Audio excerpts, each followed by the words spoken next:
নমস্কাৰ আৰু স্বাগতম জনাইছোঁ মাষ্টৰ জ্যোতিষৰত্ন বিকে শাস্ত্ৰীয়ে দেৱগুৰু এষ্ট্ৰলজিলৈ। প্লিজ চেনেলটো ছাবস্ক্ৰাইব কৰিব আৰু যদি ভিডিঅ' চাই ভাল পায় তেন্তে প্লিজ লাইক কৰিব, লগতে বেল আইকনটো টিপিব যাতে কোনো দৰকাৰী ভিডিঅ' মিছ নহয়। কাৰণ ইয়াত যিসমূহ টিপছ দিম সেইসমূহে আপোনালোকক অলপ যে সহায় কৰিব সেয়া মই শতাংশই গ্ৰান্টি দিছোঁ।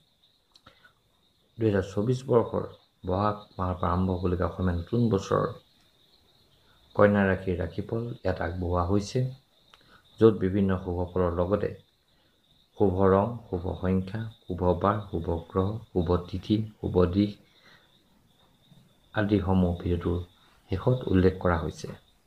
লগতে বৰ্ষ চক্ৰ গণনাৰ ফল তথা আয় ব্যয়ৰ সম্পূৰ্ণ স্থিতিও ভিডিঅ'টোৰ শেষত উল্লেখ কৰা হৈছে। গতিকে ভিডিঅ'টো স্কিপ নকৰাকৈ চাই থাকিব যাতে কোনো দৰকাৰী কথা থাকি নাযায়। এইখিনিতে এটা কথা কওঁ যে জন্ম ৰাশিত যি গ্ৰহ চন্দ্ৰ বহি আছে সেয়া আমাৰ ৰাশি, আৰু যিসকল জাতক জাতিকাৰ জন্ম কুণ্ডলী নাই তেখেতসকলে নাম ৰাশিৰ ওপৰত নিৰ্ভৰ কৰি ৰাশি বিচাৰ কৰিব, আৰু এই বিশ্লেষণসমূহ গোচৰৰ ওপৰত ভিত্তি কৰি কৰা হৈছে। ইয়াত সমূহীয়াভাৱে কৰা হৈছে, গতিকে জাতক জাতিকাৰ ভেদে ভিন্ন ফল লাভ কৰিব। এতিয়া হওঁ 2024 বৰ্ষৰ বহাগ মাহৰ পৰা আৰম্ভ হ'বলগীয়া কন্যা ৰাশিৰ বছৰটোৰ ৰাশিফললৈ। কন্যা ৰাশি হ'ল ৰাশি চক্ৰৰ ষষ্ঠ ৰাশি।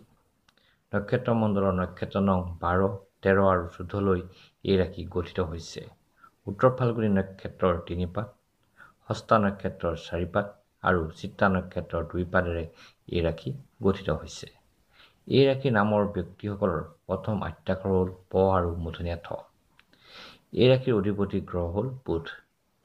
এই ৰাশিৰ জাতক জাতিকাসকল সাধাৰণতে শিলযুক্ত, অমায়িক, ক্ষমতাশীল, ধাৰ্মিক, সকলো বিষয়তে পাৰ্গত, কৰ্তব্যপৰায়ণ আৰু অৰ্থ ব্যৱসায়ী হয়।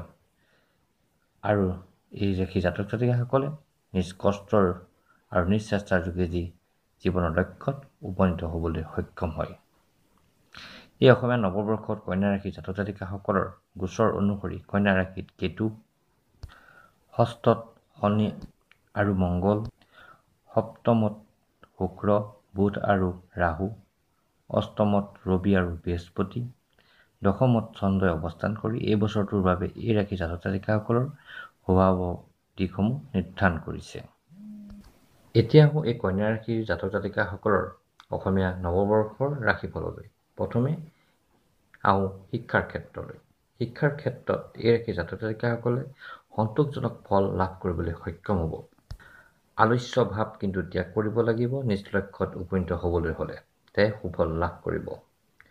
বছৰৰ শেষৰ ফালে অতি সুন্দৰ ফল লাভ কৰিব এই ৰাশিৰ জাতক জাতিকাসকলে, আৰু নিজ দক্ষতাৰ বলত সমাজলৈ সুনাম কঢ়িয়াই আনিব পাৰিব।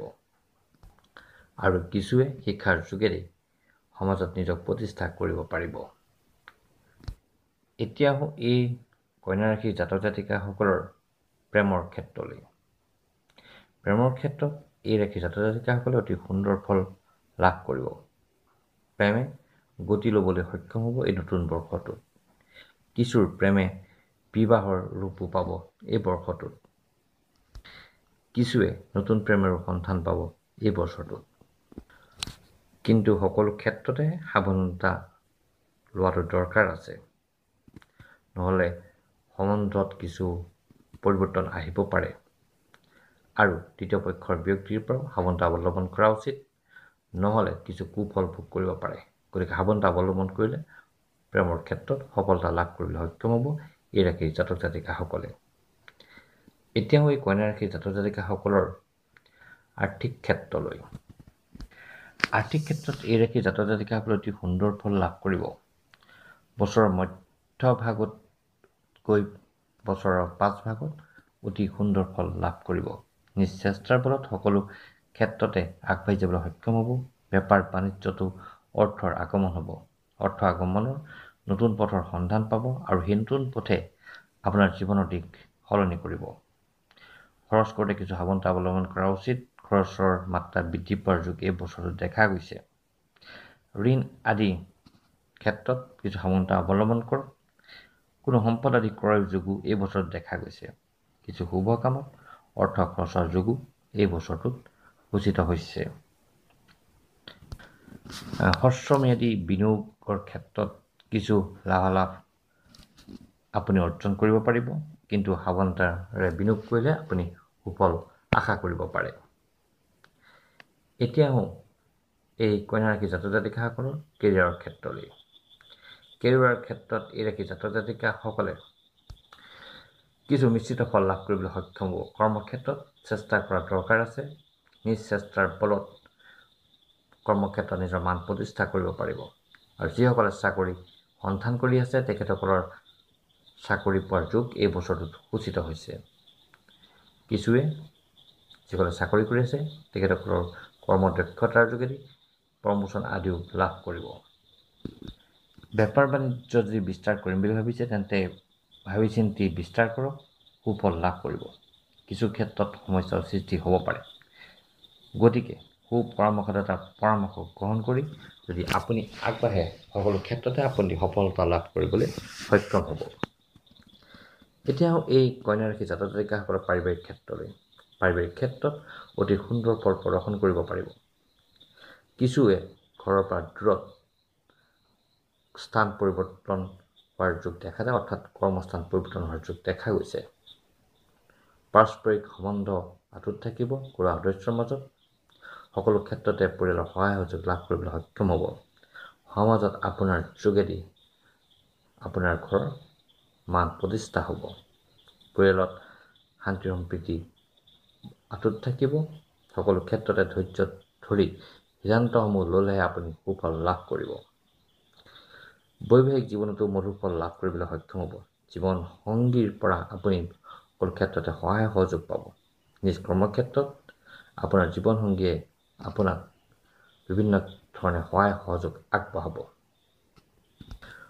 পৰিয়ালত সদস্যৰ সংখ্যা বৃদ্ধি পোৱাৰো এই বছৰটোত যোগ হৈছে। সন্তান আশা কৰা সকলৰ সন্তান লাভ কৰিব এই বছৰটোত। এতিয়াও এই কন্যা ৰাশিৰ জাতক জাতিকাসকলৰ স্বাস্থ্যৰ ক্ষেত্ৰলৈ। স্বাস্থ্যৰ ক্ষেত্ৰত মধ্যম ফল লাভ কৰা দেখা যায়। কিছু সতৰ্কতা অৱলম্বন কৰা উচিত, তেহে সুফল পাব। আৰু খোৱা বোৱাৰ ক্ষেত্ৰত সাৱধানতা লোৱাটো দৰকাৰ আছে। নিয়মিতভাৱে যোগা আৰু মেডিটেশ্যন কৰক, সুফল আশা কৰিব পাৰে। এতিয়া এই কন্যা ৰাশি জাতক জাতিকাসকলৰ এই বৰ্ষটোত কৰিবলগীয়া প্ৰতিকাৰসমূহলৈ। শুভ ফল বৃদ্ধি কৰি অশুভ ফল নাশ কৰিবলৈ তলত দিয়া প্ৰতিকাৰসমূহৰ যিকোনো এটা কৰিলে অতি শুভ ফল লাভ কৰিব এই ৰাশি জাতক জাতিকাসকলে। 1. যদি শনি মন্দিৰত শনিবাৰ দিনাখন গৈ যদি ক'লা তিল দান কৰে তেতিয়াহ'লে থকা বাধাসমূহ দূৰ হৈ আপোনাক সুফল প্ৰদান কৰিব। 2. শনিবাৰ দিনাখন যদি আহত গছৰ গুৰিত আপুনি মিঠাতেলৰ চাকি দান কৰে তেতিয়াহ'লে আপোনাৰ মনৰ আশা পূৰণ হ'ব। 3. প্ৰত্যেক বুধবাৰে যদি আপুনি সেউজীয়া বস্ত্ৰ ধাৰণ কৰে বা সেউজীয়া ৰুমাল যি আপোনাৰ লগত লৈ ফুৰে তেতিয়াহ'লে আপুনি সুফল লাভ কৰিব। 4. বৃহস্পতিবাৰ দিনাখন যদি আপুনি গোমাতাক ৰুটি খাবলৈ দিয়ে তেতিয়াহ'লে আপুনি অতি সুফল লাভ কৰিব, অৰ্থাৎ আপোনাৰ মনৰ আশাসমূহ পূৰণ হ'ব। 5. বুধবাৰ দিনাখন যদি আপুনি গণেশজীক ধূপ দি পূজা কৰে তেতিয়াহ'লে আপোনাৰ থকা বাধাসমূহ দূৰ হ'ব। 6. যদি বুধবাৰ দিনাখন আপুনি যদি হাতৰ কনিষ্ঠ আঙুলিত সেউজীয়া ৰঙৰ সূতা ধাৰণ কৰে তেতিয়াহ'লে আপোনাৰ বুধ গ্ৰহৰ থকা বাধাসমূহ দূৰ হ'ব আৰু আপোনাক সুফল প্ৰদান কৰিব। এতিয়া বৰ্ষচক্ৰ গণনালৈ। বৰ্ষচক্ৰ গণনা অনুসৰি এই ৰাশিৰ সকলো নক্ষত্ৰ অৰ্থাৎ নক্ষত্ৰ নং 12, 13 আৰু 14 পৰ্বতত পৰিছে, যাৰ ফল হ'ল ধনাগমন।